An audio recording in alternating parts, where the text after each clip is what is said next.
나도 한때 잘 나갔어요. 연봉 7천, 사람들도 중산층이라고 불렀죠. 그런데 지금은요? 새벽 4시에 나가서 폐지 줍습니다. 안 그러면 밥이 없거든요. 이 말을 꺼내며 눈시울을 붉힌 68세 김모 씨는 당신 옆에 있을 법한 평범한 중년이었습니다. 서울에서 30년 넘게 직장 생활했고 누구보다 성실하게 살았죠. 아이들 교육도 제대로 시키고 아파트 대출도 성실히 갚아나갔습니다. 그랬던 그가 은퇴 3년 만에 기초생활수급 직전까지 몰리게 될 줄 누가 알았을까요? 우리는 종종 나는 괜찮아, 나는 중산층이니까라고 생각합니다. 하지만 그 중산층이라는 말이 얼마나 불안정하고 허술한 기반 위에 있는지를 깨닫는 순간은 대부분 너무 늦은 뒤입니다. 지금 이 글을 읽는 당신도 김 씨의 이야기에서 남 얘기 같지 않다고 느낀다면 아마 이미 위험 신호는 켜져 있는 겁니다. 첫 번째 이야기 58세 퇴직 후 그동안 못 논 거 실컷 놀아야 지라던 박 과장의 후회. 대기업에서 30년을 근속한 박모 씨는 연봉 8천에 퇴직금도 꽤 받았습니다. 딱히 투자를 해본 적은 없지만 내가 그동안 얼마나 일했는데 이제는 쉬어야지라며 은퇴하자마자 여행을 다녔고 친구들과 골프도 즐겼습니다. 하지만 2년이 채 안 돼 생활비가 빠듯해지기 시작했고 연금은 아직 시작도 안 했습니다. 아이 둘이 각각 결혼하며 들어간 돈도 예상보다 컸습니다. 쉴 때가 아니었더라고요. 한 12년은 괜찮았지만 그 다음부터는 줄줄 새는 생활비를 막을 방법이 없었어요. 그는 지금 61세. 재취업은 어렵고 자존심은 내려놓고 마트 야간 정리 아르바이트를 찾고 있지만 몸이 예전 같지 않습니다. 두 번째 이야기 65세에 집 한 채 남기고 전부 정리했는데 고정 지출에 무너진 이 부부. 경기도에 32평 아파트 하나, 퇴직금 2억, 그리고 국민연금 월 100만 원. 이 정도면 노후가 안정적일 거라 생각했던 이 씨 부부는 실은 수치상 중산층이었습니다. 하지만 현실은 달랐습니다. 매달 50만 원이 넘는 관리비와 공과금, 여기에 병원비, 손주 용돈, 경조사비까지 빠지고 나면 남는 돈이 거의 없었습니다. 결국 생활비가 부족해지자 퇴직금 일부를 주식에 넣었다가 손실만 남기고 끝났고 남편은 동네 편의점에서 야간 근무를 하게 됐습니다. 매달 월세처럼 나가는 고정비가 이렇게 무서운 줄 몰랐어요. 가진 자산보다 중요한 건 매달 내 통장에 얼마가 들어오느냐 더라고요. 세 번째 이야기 연금만 믿었습니다. 국민연금 80만 원으로 버티는 66세 여성의 눈물. 김모 씨는 20대부터 공장에서 일하며 30년 넘게 성실히 보험료를 납부해 왔습니다. 연금 예상액이 80만 원이라 들었을 때는 그래도 이 정도면 살겠지 했습니다. 하지만 막상 퇴직하고 보니 의료비와 식비, 생활비가 상상을 초월했습니다. 한 달 80만 원은 고정비조차 감당하기 어려웠고 결국 생계형 알바를 찾다 폐지 수거를 하게 됐습니다. 비 오면 휴무예요. 몸이 아파도 쉬면 그날은 굶는 거고요. 중산층? 그건 그냥 직장 다닐 때의 착각이었어요. 이 세 사람의 공통점은 하나입니다. 나는 괜찮을 줄 알았다는 믿음. 퇴직 전까지는 안정적인 소득, 번듯한 직장, 집 한 채라는 조건이 있었기에 중산층이라고 자부했지만 정작 노후를 맞이하니 그 기반이 얼마나 허약했는지를 뼈저리게 느끼고 있다는 점입니다. 은퇴 후 삶은 단순히 연봉이나 직위로 예측할 수 없습니다.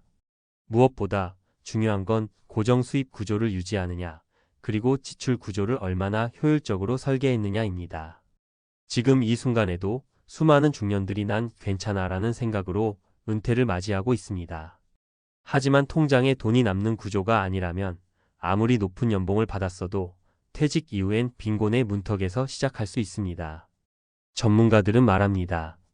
중산층이라면 더더욱 지금 준비해야 한다고. 그 이유는 가진 것이 애매해서 국가의 도움은 못 받고 그렇다고 여유롭지도 않아서 언제든 무너질 수 있기 때문입니다. 그래서 중산층일수록 다음 세 가지를 지금 바로 점검해야 합니다. 월 고정 수입을 연금 외에도 만들어 두었는가? 배당 주식, 임대 수입, 소규모 사업 등 소득의 파이프라인이 있어야 한다는 의미입니다. 월 고정 지출을 줄일 수 있는 구조로 바꾸었는가? 보험료, 차량 유지비, 불필요한 구독 서비스 등을 점검해 실제로 남는 돈을 늘려야 합니다. 의료비와 장기 요양비를 감당할 수 있는 계획이 있는가? 실손보험과 간병 대비는 단순한 옵션이 아니라 필수 생존 도구입니다. 중산층이라는 건 실제론 착시일 수 있습니다.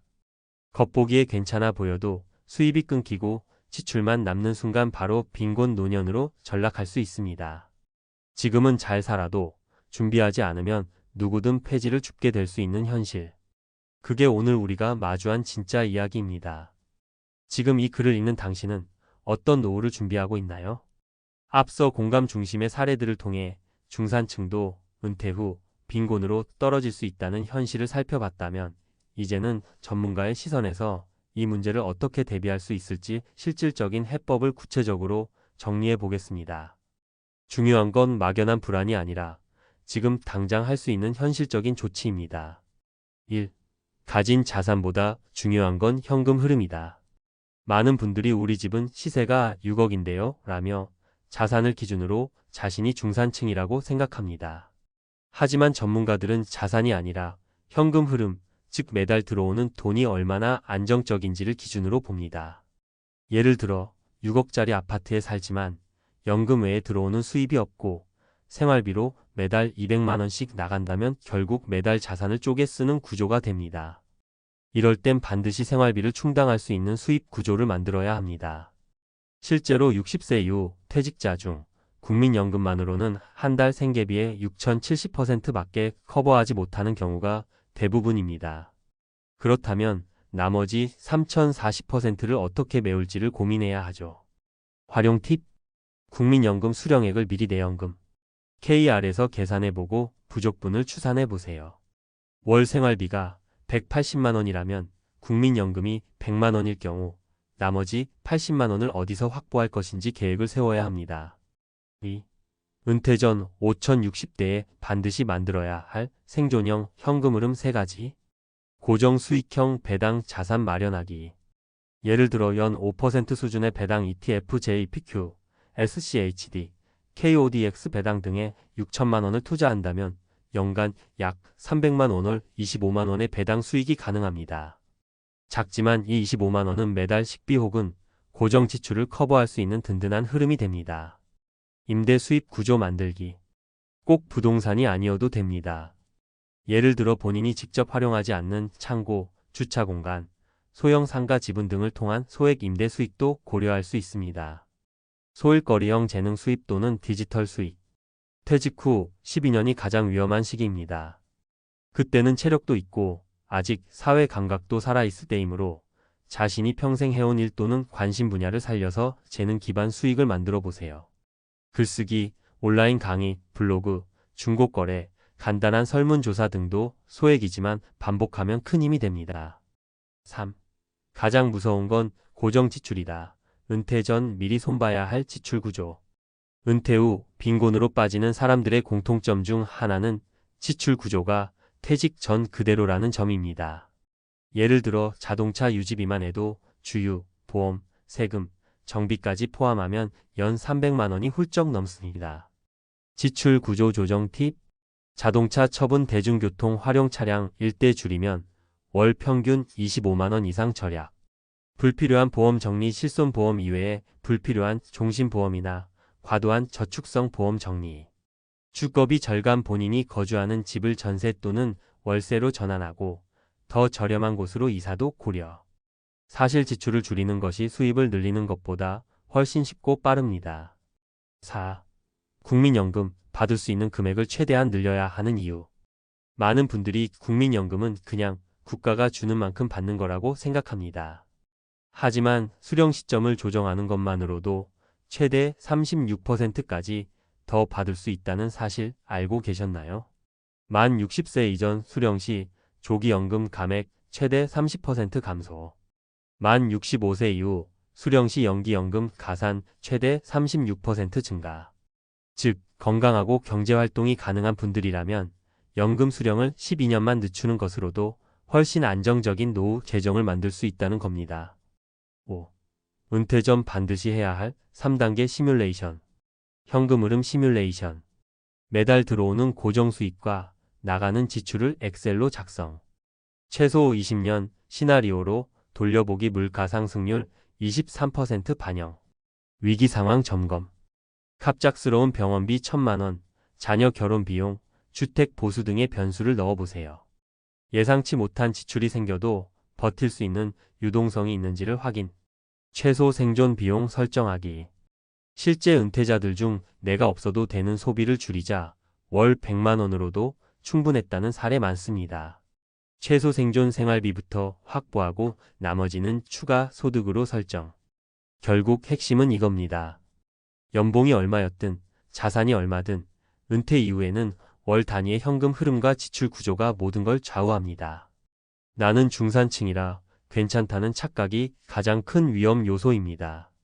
중산층일수록 국가의 복지 사각지대에 빠지기 쉽고 소비 습관을 바꾸지 않으면 더 빠르게 무너질 수 있기 때문입니다. 지금 당장 통장을 열고 고정 지출이 얼마인지 확인해 보세요. 그리고 매달 들어오는 수입이 있는지를 점검해 보세요. 그것이 바로 빈곤 노후를 막는 첫 번째 실천입니다. 지금은 괜찮아 보여도 준비하지 않으면 누구든 폐지를 줍게 될 수 있는 현실, 그 누구도 예외는 아닙니다. 지금 준비하면 그 마지막 순간은 완전히 달라질 수 있습니다. 한국 돌아오면 돈 덜 들겠지. 의료도 싸고 집도 작게 살면 되잖아. 그렇게 생각한 사람 한둘이 아닙니다. 특히 미국에서 30년 넘게 일하고 은퇴를 맞이한 한인 이민 1세대들은 점점 비싸지는 미국 의료비와 주거비에 지쳐 한국에서의 조용한 노후를 꿈꾸며 귀국을 결심합니다. 하지만 현실은 다릅니다. 이렇게 돈이 많이 나갈 줄 몰랐어요. 이건 실제로 한국으로 돌아온 수많은 분들이 입을 모아 하는 말입니다. 물가가 싸다는 건 착각이었고 돌아오니 쓸 일이 더 많아졌고 고향이 낯설게 느껴졌죠. 그래서 오늘은 미국 이민 1세대가 한국으로 역이민했을 때 드는 생활비에 대해 3가지 실사례를 통해 생생히 들려드리겠습니다. 사례 1. 서울살이 한 달에 350만 원은 기본이더라. 64세 뉴욕 출신 교포 김영자 씨. 김영자 씨는 뉴욕에서 30년 넘게 세탁소를 운영하다가 62세에 은퇴했습니다. 딸은 미국에 남았고 남편과 함께 한국으로 돌아와 서울 외곽에 있는 오피스텔에서 살기 시작했죠. 월세는 80만 원, 관리비랑 공과금 30만 원. 식비가 은근히 많이 나가요. 둘이 살아도 월 70만 원은 쓰고 병원이나 잡다한 약값까지 하면 100만 원 넘죠. 처음엔 노후 자금 3억이면 충분하다고 생각했지만 1년 반 만에 5천만 원이 빠져나갔습니다. 무엇보다 외로움 때문에 자꾸 뭘 사게 돼요. 카페, 문화센터, 지인들 모임 결국 월 350은 그냥 나가요. 핵심 포인트. 한국 물가가 싸다고 해도 사회활동 비용이나 생활 편의비가 은근히 큽니다. 특히 서울은 교통비, 외식비, 문화비가 생각보다 많이 듭니다. 사례 2. 지방으로 내려와도 생활비는 만만치 않아요. 66세 캘리포니아 출신 박민철 씨. 박민철 씨 부부는 미국에서 은퇴 후 전주에 작은 아파트를 전세로 얻어 정착했습니다. 전세로 1억 5천 들었고 매달 생활비로 250만 원은 써요. 전주는 서울보다 싸지만 물가는 거의 비슷합니다. 특히 부인이 교회를 다니고 동창들과 식사 모임도 자주 하면서 경조사비가 계속 발생했습니다. 교통비도 있어요. 자동차는 팔았지만 택시 타는 일이 늘더라고요. 게다가 치과 치료는 보험 적용이 안 돼서 150만 원이나 한 번에 나간 적도 있어요. 핵심 포인트. 지방에서도 경조사비, 병원비, 교통비 등 고정 지출이 발생합니다. 특히 치과 안과처럼 노년기에 자주 가게 되는 병원은 대부분 본인 부담이 커서 예상 밖의 지출이 많아지죠. 사례 3. 병원은 싸지만 마음은 외롭고 지갑은 가벼워졌어요. 68세 시카고 출신 이성우 씨. 이성우 씨는 한국 의료보험 제도를 높이 평가하며 귀국을 결정했습니다. 미국에서는 간단한 검진 하나도 500달러씩 나가잖아요. 한국은 건강보험 덕에 CT도 몇만 원이면 되고 약값도 훨씬 싸요. 하지만 문제는 병원 외의 생활비였습니다. 그는 현재 경기도 분당에서 자가 아파트에 거주 중인데 자가임에도 매달 관리비 25만 원, 식비 80만 원, 통신비 20만 원, 활동비 포함해 월 평균 300만 원 이상 지출됩니다. 문제는 적응이 안 된다는 거예요. 언어는 같은데 문화는 낯설어요. TV 프로그램도 재미없고 친구는 없고 결국 유튜브나 쇼핑에 돈을 더 쓰게 되더라고요. 핵심 포인트. 병원비는 줄었지만 심리적 외로움 소비 증가라는 악순환에 빠질 수 있습니다. 한국에서의 인간관계 형성과 문화 적응에도 비용과 시간이 필요합니다. 전문가의 조언 역이민 전 반드시 체크할 3가지. 정확한 예산 수립. 한국에서 지출될 항목을 구체적으로 따져보세요. 주거비 전세월 세자가, 관리비, 식비, 교통비, 통신비, 병원비, 문화활동비, 경조사비 등 항목별로 최소 6개월치 가계부 시뮬레이션을 돌려야 합니다. 장기 체류 테스트. 귀국 전 최소 13개월 한 달 살기를 해보며 실제 물가와 라이프 스타일을 체험해보는 게 좋습니다. 짧은 여행과 실제 정착은 완전히 다릅니다. 심리적 준비. 돌아가면 마음이 편하겠지라는 생각은 환상일 수 있습니다. 오히려 문화적 단절, 외로움, 소속감 부재를 겪는 경우가 많습니다. 심리적 적응 계획도 미리 세워야 합니다. 결론 역이민 절약이 아닌 새로운 지출의 시작일 수 있다. 한국에 가면 돈 아낄 수 있을 거야 라는 기대는 현실에서 자주 무너집니다. 생활비 구조도 다르고 주변 인간관계도 새로 만들어야 하며 고정비 외에 예상 못한 지출이 계속 발생하기 때문입니다. 하지만 그럼에도 불구하고 의료 시스템의 장점, 부모 산소와의 거리, 고향에 대한 정서적 애착은 분명 한국의 강점입니다. 다만 철저한 사전 계획과 시뮬레이션 없이 들어온다면 노후의 마지막 선택이 후회로 바뀔 수 있습니다. 역이민은 절약이 아니라 전환입니다. 전환에는 시간과 비용, 그리고 무엇보다 준비가 필요합니다. 역이민하면 돈 아낀다.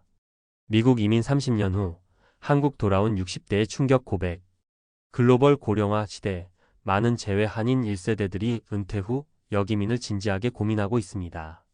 특히 미국 이민자들은 의료비 부담, 높은 생활비, 노후 복지 미흡 등의 이유로 한국 귀국을 경제적 대안으로 생각하는 경우가 많죠. 하지만 실제로 한국에 돌아온 뒤 마주치는 현실은 예상과 큰 차이를 보입니다. 의료비는 확실히 줄었지만 생활비가 이렇게 많이 들 줄은 몰랐어요. 이건 단순한 불만이 아니라 수많은 귀국 이민자들이 공통적으로 겪는 노후 재정 재편의 충격입니다. 이번 글에서는 미국 이민 1세대가 한국으로 역이민했을 때 발생하는 주요 지출 항목과 실제 사례를 통해 한국 생활비의 구조와 주의해야 할 포인트를 짚어보겠습니다. 1. 역이민 생활비가 줄어든다는 믿음은 환상일 수 있다. 미국에서 생활한 분들이 한국의 상대적 저렴한 의료비의 매력을 느끼는 것은 당연합니다. 실제로 건강보험 체계는 매우 효율적이고 병의원 접근성이 높으며 의료비 지출을 크게 줄여주는 효과가 있습니다. 그러나 의료비 외 항목에서 생각보다 큰 지출이 발생합니다. 주요 고정비 항목 서울 기준 평균. 월세 6만 100만 원 오피스텔 기준. 관리비 공과금 2,040만 원. 식비 6만 100만 원 외식 배달 포함 시 상승. 통신비 인터넷 1,520만 원. 교통비 1,025만 원 택시 자주 이용 시 증가. 문화 경조사 모임비 월 3,050만 원. 결론적으로 한 달 최소 25만 350만 원 수준의 생활비가 필요합니다. 이 수치는 오히려 미국 중소도시의 은퇴 생활비와 비슷하거나 더 클 수 있습니다. 2. 심리적 소외 소비 증가 계획보다 빠른 자산 소진. 많은 분들이 간과하는 중요한 부분이 바로 정서적 소외감입니다. 한국은 언어는 익숙하지만 30년 이상 해외 생활을 했던 사람에게는 이미 문화적으로 낯선 나라일 수 있습니다. 가족 친지와의 정서적 거리감, 지역 사회에서의 소속감 부족, 고립된 여가시간 유튜브, 쇼핑, 소소한 외출 소비 증가. 이러한 상황에서 심리적 보상 소비가 빈번하게 발생하며 이는 예상보다 빠른 자산 소진으로 이어집니다. 특히 친구나 친지가 없는 상황에서 외로움을 채우기 위한 소비가 자연스럽게 늘어나게 됩니다. 3. 실제 사례 분석 역이민자 3인의 재정 리포트. 사례 A. 서울 오피스텔 생활 월 평균 지출 350만 원. 뉴욕 출신 64세 여성, 남편과 귀국. 초기 예산 3억 원 1년 반 만에 5천만 원 소진. 월 고정비 외에도 모임 비심리적 소비로 지출 증가. 사례비.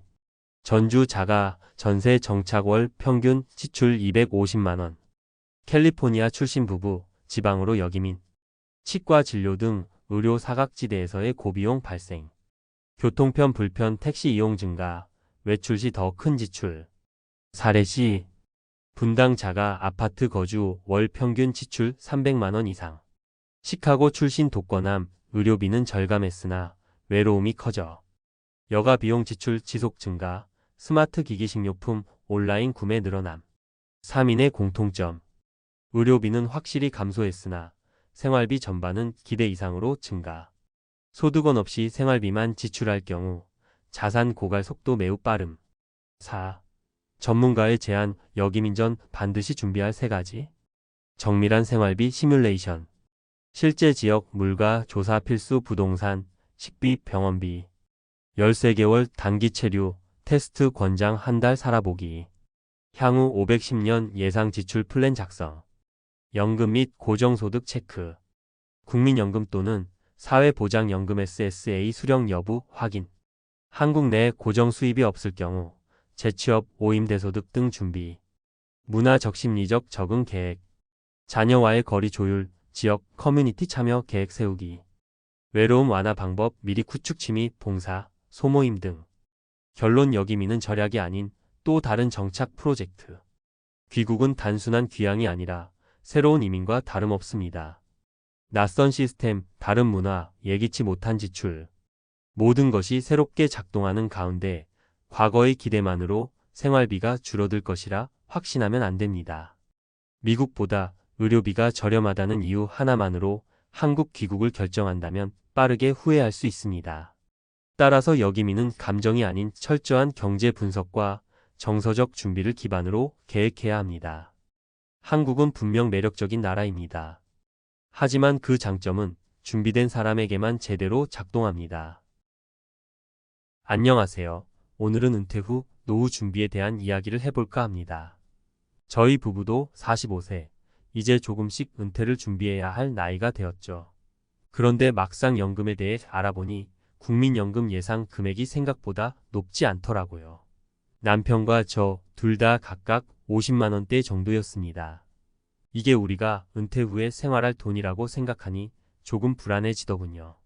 물론 남편은 국민연금에 추가로 납입할 수 있어서 더 넣어보려고 하고 있지만요. 저는 직장인이고 퇴직금은 DC형으로 바꿔서 투자하고 있습니다. 또 개인연금 저축 계좌에도 매월 ETF를 모으고 있고요.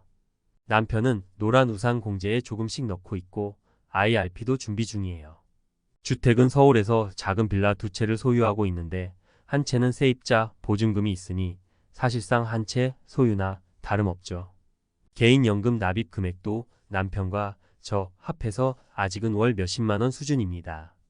하지만 앞으로는 월 100만 원 이상으로 늘리는 게 목표예요. 우리 부부처럼 열심히 벌고 열심히 절약하면서 노후에 편한 삶을 살고 싶어 하시는 분들이 많을 거라고 생각해요.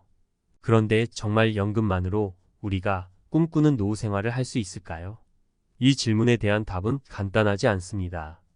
오늘은 은퇴 후 연금만으로 생활이 가능한지, 또 어떻게 하면 더 안정적인 노후를 준비할 수 있을지 구체적인 사례와 함께 이야기해 보겠습니다. 50대 은퇴, 연금만으로 가능한가? 연금은 우리가 은퇴 후에도 꾸준히 생활비를 충당할 수 있는 중요한 자산입니다. 그런데 현실은 간단하지 않죠. 많은 사람들이 국민연금, 개인연금, 퇴직연금을 모아 노후를 대비하지만 은퇴 후 필요한 생활비를 모두 충당하기엔 어려움이 있습니다. 사례 1. 국민연금만으로는 한계가 있다.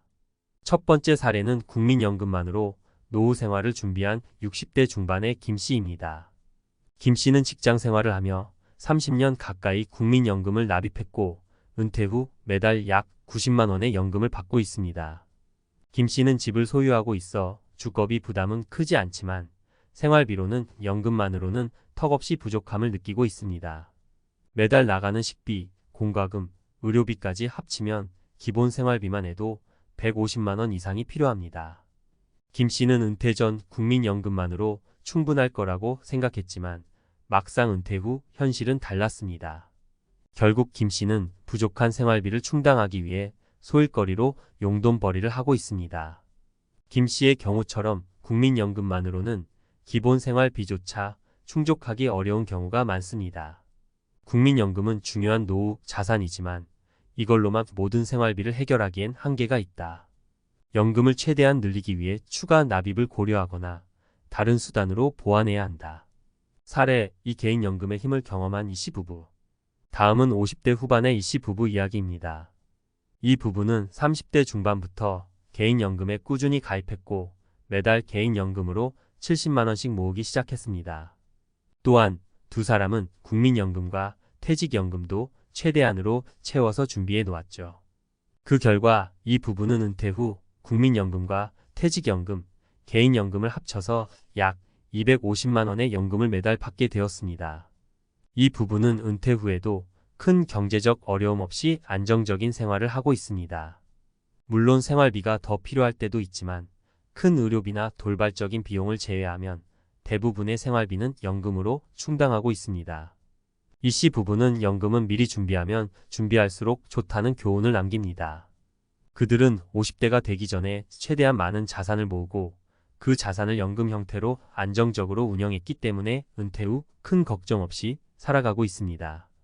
교훈 개인연금은 국민연금의 부족한 부분을 보완할 수 있는 강력한 도구다. 꾸준히 납입하고 목표 금액을 정해 자산을 늘려가는 것이 중요하다. 사례 3주택 자산을 활용한 노후 준비. 세 번째 사례는 주택 자산을 활용한 노후 준비를 한 박 씨 이야기입니다. 박 씨는 50대 초반에 다가가면서 노후 자금이 충분하지 않다는 걸 깨달았습니다. 국민연금은 매달 50만 원, 퇴직연금도 크게 기대하기 어려웠기 때문에 박 씨는 자신이 소유한 주택을 활용하기로 결심했습니다. 박 씨는 서울에 아파트 한 채를 소유하고 있었는데 그 아파트를 전세로 돌리고 본인은 더 작은 주택으로 이사했습니다. 전세금 차액과 매달 나오는 임대 수입을 추가로 얻어 은퇴 후에도 생활비를 충당할 수 있게 된 것이죠. 박 씨는 집 한 채가 노후를 바꿨다고 말할 정도로 주택 자산을 현금화하여 노후 생활에 큰 도움을 얻었습니다. 주택 자산을 잘 활용하면 연금만으로 부족한 생활비를 보충할 수 있다. 주택을 임대하거나 영목이지 대출을 활용해 현금 흐름을 창출하는 방법도 고려해 볼 만하다. 연금만으로 충분할까? 이를 보완하기 위한 전략들. 은퇴 후 연금만으로 안정적인 생활이 가능할지에 대한 고민은 많은 사람들이 공유하는 걱정입니다. 국민연금만으로는 충분하지 않다는 점은 이미 많은 사례를 통해 확인되었습니다. 그렇다면 연금 이외에 어떤 대안과 전략을 세워야 할까요? 이번 글에서는 개인연금, 퇴직연금, 부동산, 자산을 어떻게 잘 활용할 수 있는지에 대해 구체적으로 살펴보겠습니다. 1. 개인연금, 연금 소득의 기본축을 확장하라. 개인연금은 노후 준비에 있어 중요한 도구 중 하나입니다. 국민연금과 퇴직연금의 부족한 부분을 채워줄 수 있는 강력한 자산이죠. 개인연금을 어떻게 잘 활용할 수 있는지 몇 가지 핵심 전략을 소개합니다. 1. 조기 시작의 힘 복리의 마법. 개인연금은 적립기간이 길수록 복리 효과를 크게 볼 수 있습니다. 예를 들어 40대 중반부터 개인연금에 매월 일정 금액을 납입하면 60대에 접어들었을 때 큰 자산을 모을 수 있습니다. 예를 들어 매월 50만 원씩 20년 동안 납입한다면 복리 효과로 인해 납입한 금액보다 훨씬 큰 금액을 받을 수 있습니다. 많은 사람들이 지금은 경제적 여유가 없으니 나중에 여유가 생기면 연금을 준비해야지라는 생각을 하지만 연금은 조금씩이라도 일찍 시작하는 것이 훨씬 유리합니다. 적은 금액이라도 장기적으로 납입하는 것이 큰 차이를 만들어내죠. 이 납입 금액과 기간을 유연하게 조정하라. 개인연금 상품을 선택할 때 중요한 점은 유연성을 확보하는 것입니다. 소득이 불안정하거나 경제적 부담이 있을 때 납입 금액이나 기간을 조정할 수 있는 상품을 선택하는 것이 좋습니다. 또한 중도해지 시 손실을 최소화할 수 있는 상품을 선택하는 것도 중요하죠.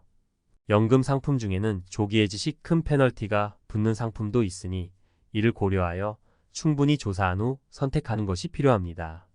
3. ETF 연계 상품으로 수익률 극대화. 개인연금을 단순히 적립하는 것이 아니라 ETF 상장 지수펀드와 같은 투자 상품에 연계하여 운영하는 방법도 있습니다. ETF는 주식이나 채권, 부동산 등 다양한 자산에 투자할 수 있는 상품으로 변동성은 있지만 장기적으로는 연금 수익률을 높일 수 있는 좋은 도구입니다. 다만 이러한 투자는 금융 지식과 리스크 관리가 필요하므로 전문가의 도움을 받는 것이 좋습니다. 2. 퇴직연금 DC형을 활용한 자산 증식 전략. 퇴직연금도 노후 준비에 있어 중요한 축을 이룹니다. 퇴직연금에는 크게 확정급 여형 DB과 확정기여형 DC 있는데 요즘에는 많은 기업에서 DC형을 선택할 수 있는 옵션을 제공합니다. DC형 퇴직연금은 납입한 금액을 본인이 직접 투자하여 운용하는 방식으로 투자 성과에 따라 퇴직 시 받을 금액이 달라집니다. 1. DC형 퇴직연금의 장점. 본인의 투자 전략에 맞춘 자산 운영.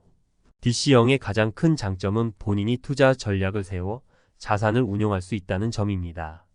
단순히 원리금 보장형 상품에 넣는 것보다는 주식형, 채권형, 혼합형 펀드 등 다양한 상품에 분산 투자하여 수익률을 높이는 전략이 필요합니다. 퇴직연금은 장기 투자 상품이기 때문에 장기적으로 안정적인 수익을 기대할 수 있는 상품에 분산 투자하는 것이 중요합니다. 이 리스크 관리를 통한 안정적인 수익 추구.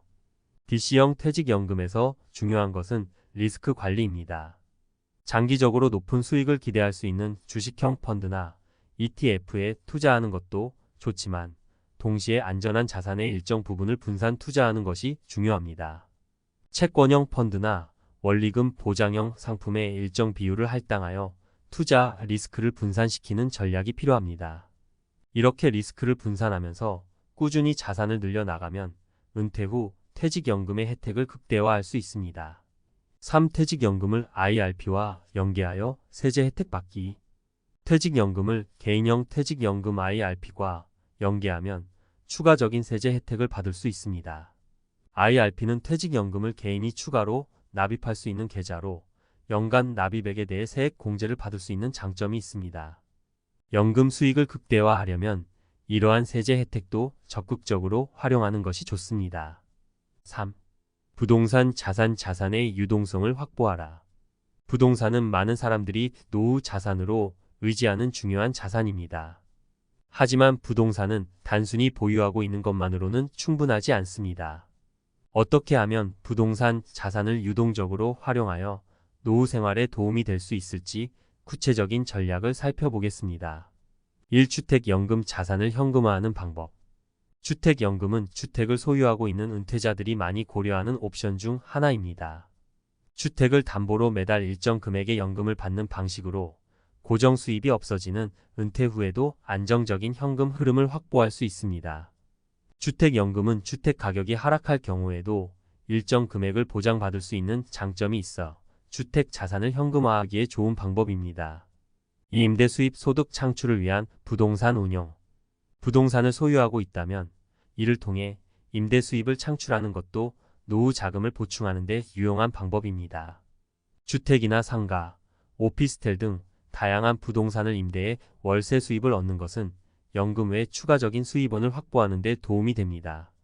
하지만 임대 시장의 변화와 공실 위험을 고려해야 하며 임대 수입이 지속 가능할지에 대한 면밀한 검토가 필요합니다. 3. 영목이지 자산을 활용한 현금 유동성 확보. 영목이지는 주택을 담보로 금융기관에서 대출을 받아 현금을 확보하는 방식입니다. 주택을 보유하고 있으면서도 현금이 필요한 경우 영목이지를 통해 자산을 유동화하여 현금을 확보할 수 있습니다. 다만 이 방식은 금융 비용이 발생할 수 있으므로 신중한 검토가 필요합니다. 노후를 준비하는 데 있어 중요한 것은 구체적인 행동 계획을 세우고 꾸준히 실천하는 것입니다.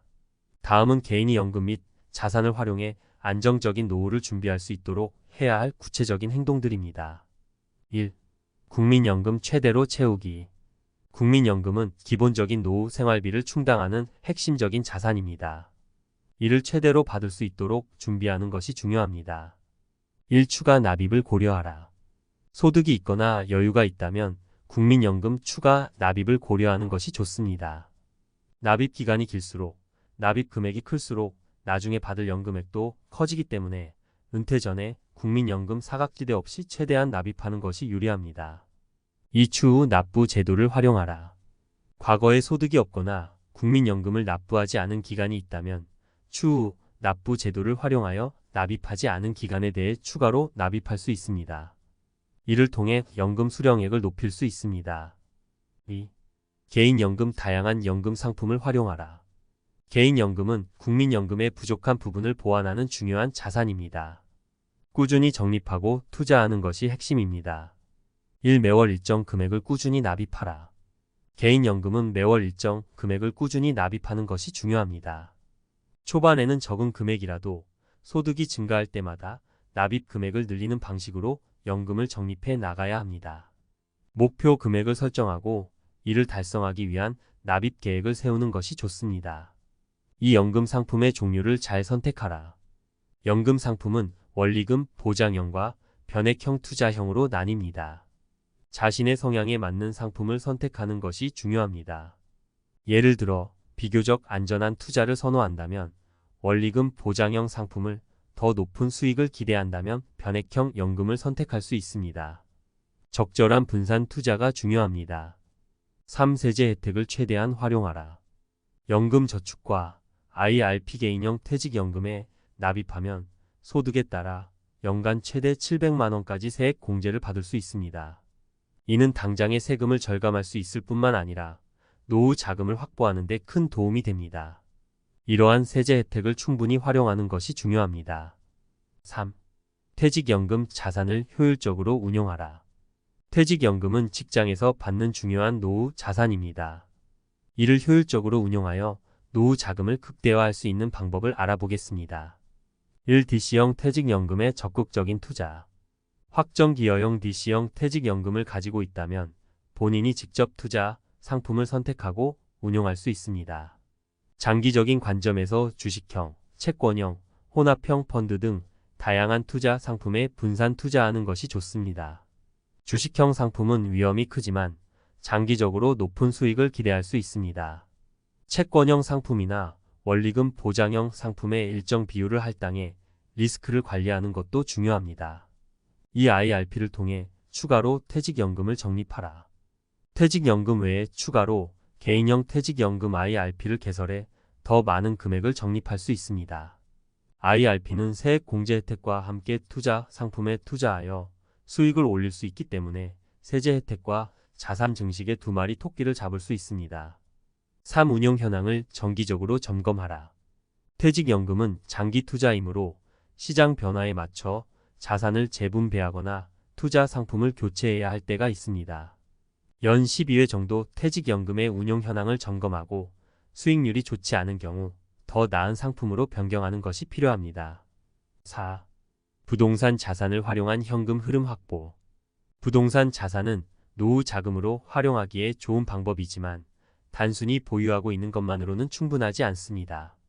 이를 현금화하거나 유동적으로 활용하는 것이 중요합니다. 1. 임대 수입을 활용하라. 부동산을 소유하고 있다면 이를 통해 월세 수입을 얻는 것이 현금 흐름을 보장할 수 있는 좋은 방법입니다. 주택, 상가, 오피스텔 등을 임대해 매월 고정적인 수입을 얻을 수 있습니다. 특히 은퇴 후에는 이러한 임대 수입이 안정적인 생활비로 사용될 수 있습니다. 이 주택연금형 모기지를 고려하라. 주택을 소유하고 있지만 생활비가 부족할 경우 주택연금을 활용하는 것도 하나의 방법입니다. 주택을 담보로 금융기관에서 매달 일정 금액을 연금 형태로 받을 수 있는 주택연금은 노후 자금 부족을 해소할 수 있는 방법 중 하나입니다. 다만 주택연금을 이용하려면 주택 가격의 일정 부분이 연금으로 지불되므로 자신의 상황에 맞게 신중히 고려해야 합니다. 3. 부동산 자산을 매각하거나 다운사이징하라. 큰 부동산을 소유하고 있는 경우 은퇴 후에는 주택을 매각하거나 더 작은 주택으로 이사하여 차액을 노후 자금으로 활용할 수 있습니다.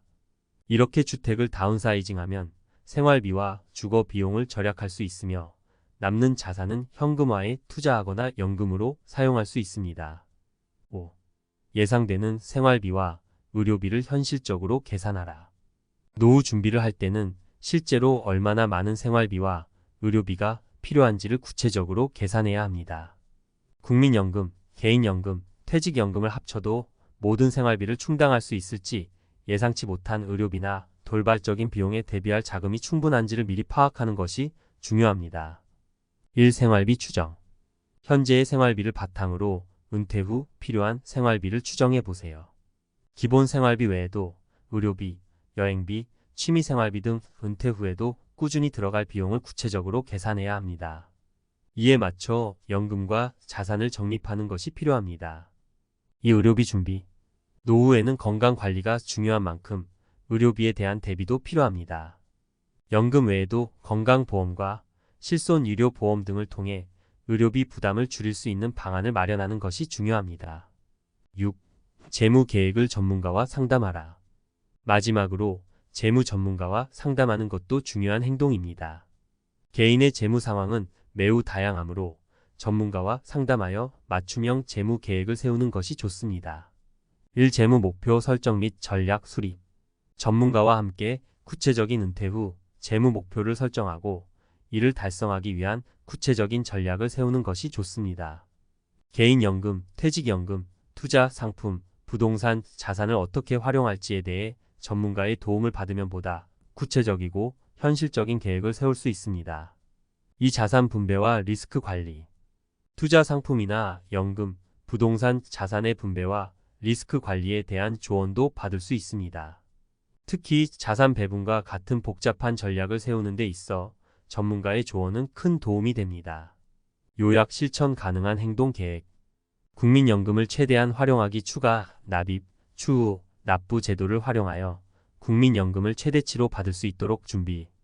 개인연금의 꾸준한 적립과 세제 혜택 활용 매달 일정 금액을 납입하고 세액 공제를 받아 노후 자금을 키우기.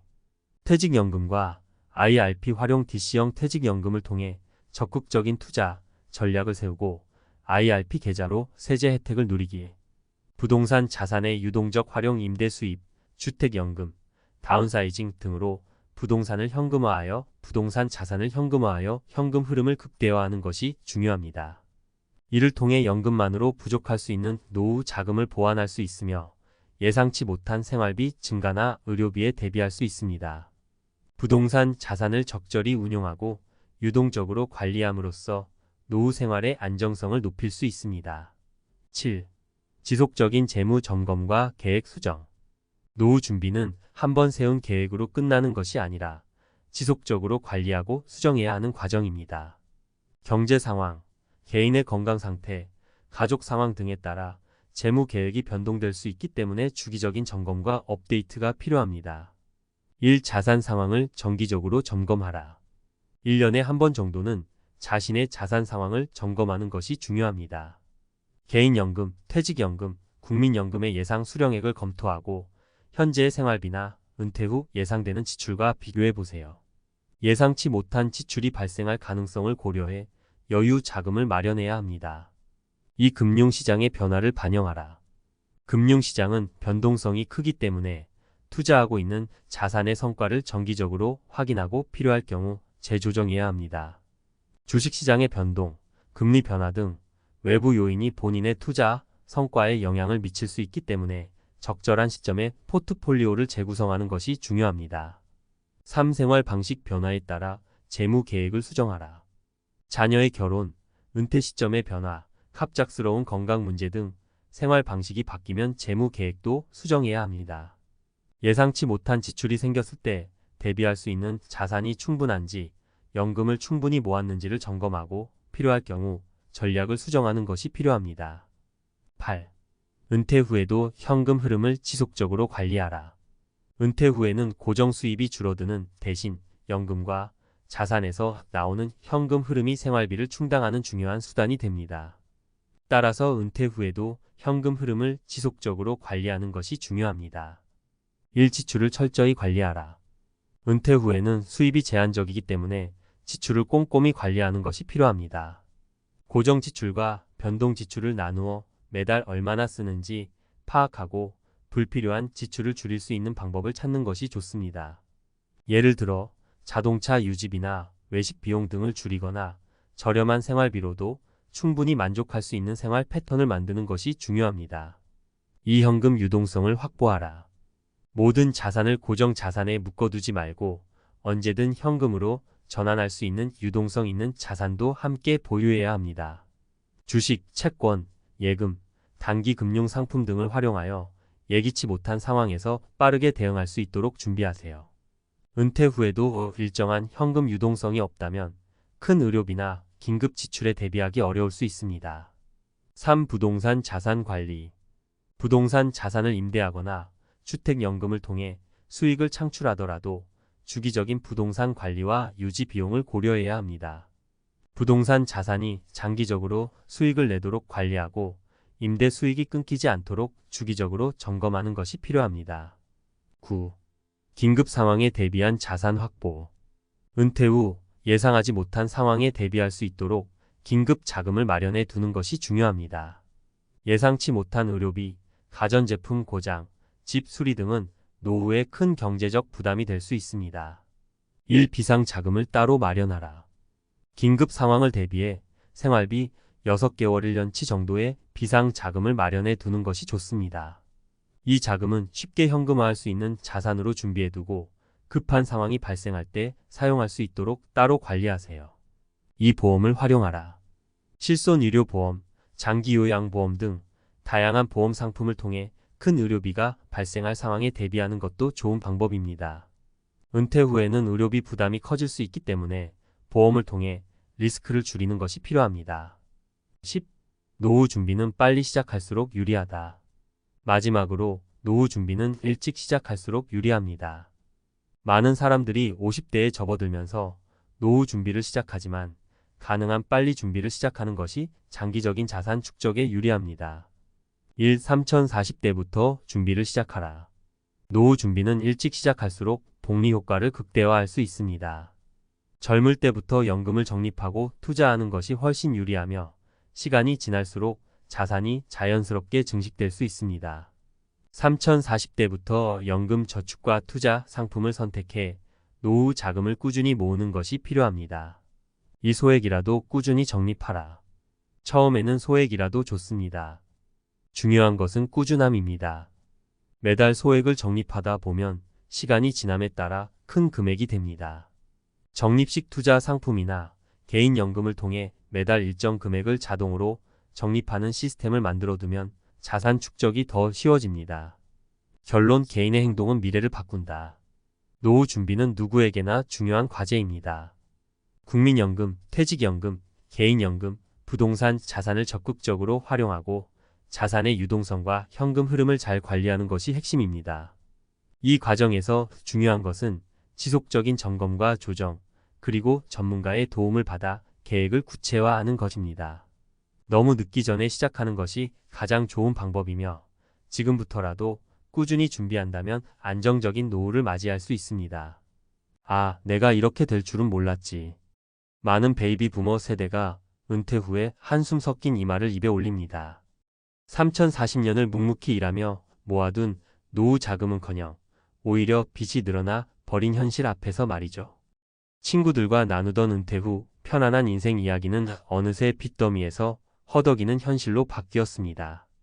이 이야기는 단순히 몇몇 사람의 비극이 아니라 2025년을 맞이하는 우리 사회 베이비 부머들이 함께 겪고 있는 심각한 문제입니다. 아마 이 글을 읽는 분들도 내일일 수도 있겠구나 하는 불안감과 나만 이런 게 아니구나 하는 공감이 동시에 밀려올 겁니다. 은퇴 준비라는 게 결코 쉬운 일이 아니고 미리 준비하지 못하면 얼마든지 빚더미 노후가 현실이 될 수 있다는 사실을 오늘은 함께 나누고 싶습니다. 은퇴 후 빚더미 왜 이렇게 많아졌을까? 은퇴는 본래 일에서 해방되어 편안한 노후를 맞이하는 시기라고들 말합니다. 하지만 현실은 조금 다릅니다. 특히 베이비 부머 세대는 그 어느 때보다 복잡한 경제적 환경 속에서 은퇴를 맞이했습니다. 첫째, 3040년 전과 달리 물가와 집값은 천정부지로 올라갔지만 임금 상승은 상대적으로 더디고 그만큼 저축할 여력도 부족했습니다. 그 사이 대출은 늘고 특히 주택담보대출과 신용대출이 노후까지 부담으로 남았죠. 둘째, 국민연금이나 개인연금만으로는 생활비를 감당하기 어려운 구조입니다. 베이비 부머가 기대할 수 있는 연금액은 생각보다 낮고 점점 길어지는 수명과 증가하는 의료비는 이들의 경제적 부담을 가중시켰습니다. 셋째, 은퇴 후에도 자녀 교육비, 부모 부양, 각종 생활비 부담이 계속되면서 빚 없이 살기가 더욱 어려워졌습니다. 은퇴가 꼭 경제적 자유로 이어지지 않는 현실을 만든 거죠. 이런 복합적인 요인들이 2025년 현재 베이비 부머들의 노후 빚 문제를 심각하게 만들고 있습니다. 전문가 인사이트 빚더미 노후 어떻게 봐야 할까? 경제 전문가들은 노후 파산이라는 신조어가 이제는 낯설지 않은 현실이라 말합니다. 한국개발연구원 KDI 등 여러 연구기관도 베이비 부머 노후 빈곤과 부채 문제가 심각한 사회 문제로 대두되고 있다고 보고했는데요. 전문가들이 강조하는 건 빚 문제의 근본 원인 파악과 맞춤형 재무 전략 수립입니다. 단순히 빚을 갚는데 급급하기보다 현재와 미래의 자산 부채 구조를 정확히 파악하고 생활비 절감, 추가 소득 창출, 금융 상담 등을 통해 다각도로 접근해야 한다는 말이죠. 또한 정책적 지원과 금융 교육의 필요성도 강조합니다. 은퇴 준비를 제대로 하지 못한 베이비 부머가 많은 만큼 이들을 위한 맞춤형 금융 상담과 사회 안전망 강화가 절실하다는 것입니다. 현실적인 사례 3가지. 김씨 부부 60대 초반. 김씨 부부는 40년간 공무원 생활을 마치고 은퇴했지만 자녀 대학 등록금과 결혼 비용, 그리고 집 대출 상환으로 인해 빚이 쌓였습니다. 은퇴 후 국민연금으로는 기본 생활비조차 부족해 결국 신용대출을 받아 생활비를 충당하는 상황이 됐죠. 김 씨는 은퇴가 자유를 주기는커녕 빚의 굴레를 더 무겁게 했다고 말합니다. 박 씨 58세 자영업자. 박 씨는 식당을 운영했지만 코로나19로 매출이 급감하며 대출이 늘어났습니다. 결국 폐업 후에도 대출 이자와 생활비를 감당하지 못해 빚이 계속 쌓이고 있습니다. 자녀 학자금 대출과 부모 부양까지 겹쳐 지금은 은퇴 후 인생 계획이 송두리째 흔들렸다고 고백합니다. 이 씨 62세 대기업 퇴직자. 이 씨는 비교적 안정적인 직장 생활을 했지만 부동산 투자 실패와 의료비 지출 증가로 큰 빚을 지게 됐습니다. 연금과 퇴직금은 기본 생활비로 빠듯한데 빚 상환 부담이 커져 은퇴 후에도 마음 편할 날이 없다고 털어놓습니다. 베이비 부모의 빚 문제 어떻게 대처해야 할까?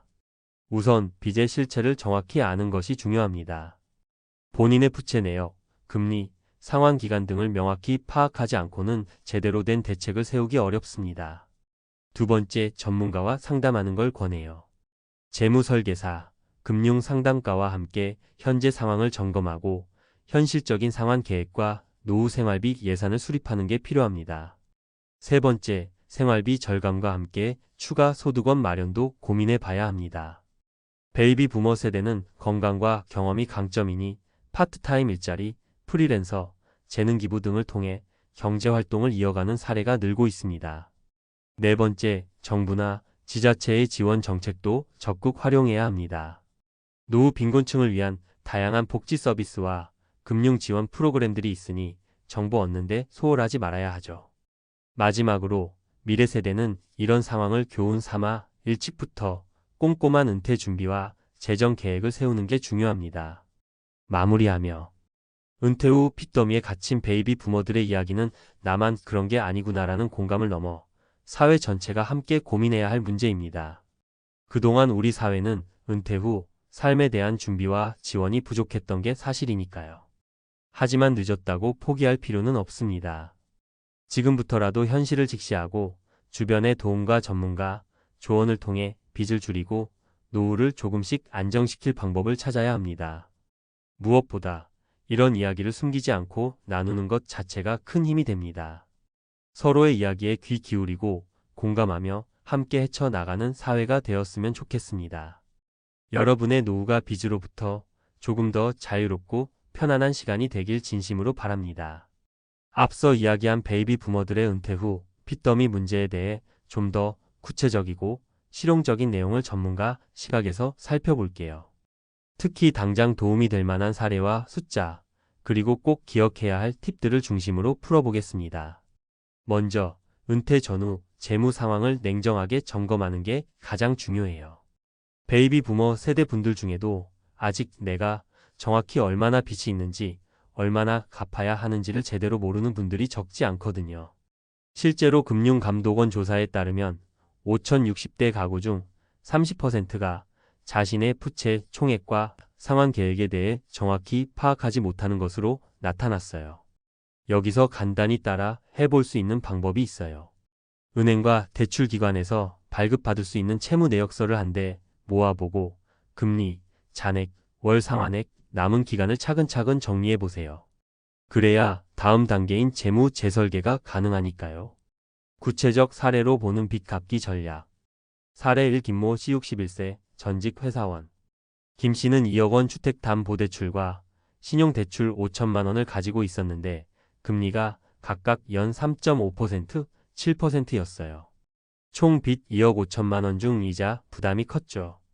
전문가 상담 후 김 씨는 신용대출부터 우선적으로 갚기로 했어요. 왜냐하면 신용대출 금리가 훨씬 높기 때문에 이자 부담을 줄이는 게 급선무였거든요.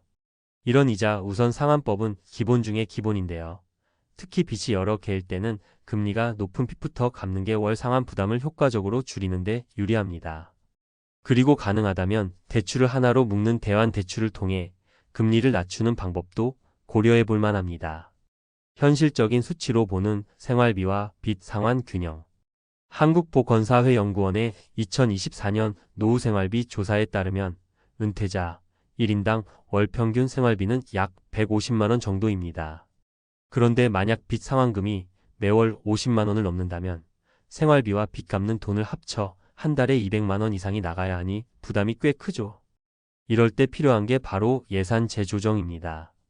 식비, 교통비, 통신비 등 생활필수 경비부터 꼼꼼히 줄일 수 있는 항목을 찾아봐야 해요.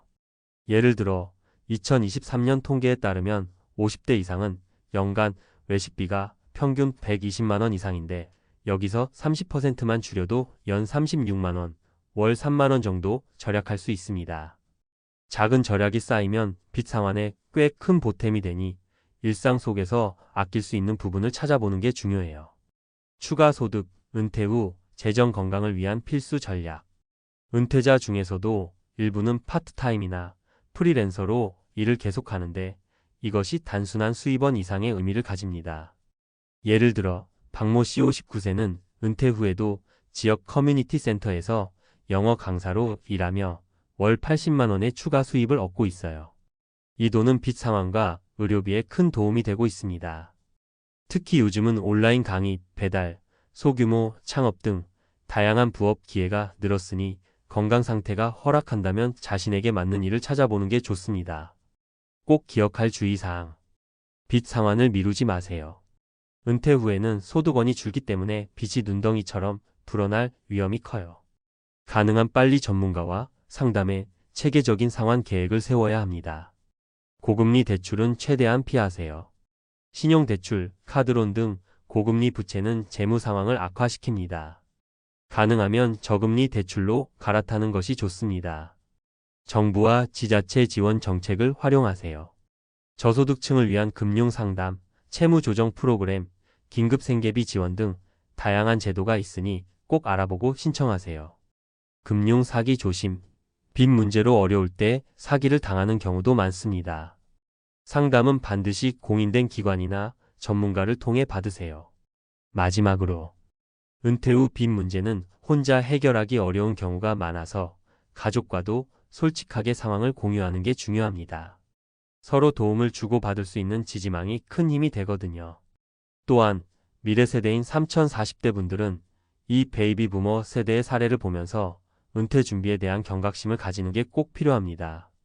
무턱대고 저축만 하는 게 아니라 부채 관리, 투자, 연금 설계 등 다양한 재무 지식을 쌓아야 해요.